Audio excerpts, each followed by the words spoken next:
You ask Tiger to calculate. This deals with linear inequalities with one unknown. The final result is f smaller than -6. Let's solve it step by step. Isolate the f. Multiply both sides by 6.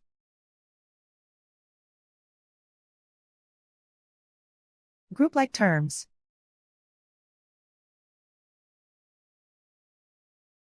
Multiply the coefficients.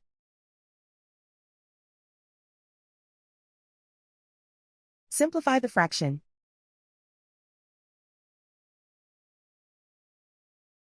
Simplify the arithmetic.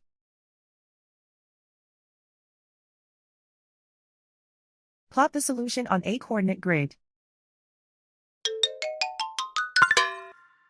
And so the final result is f smaller than -6.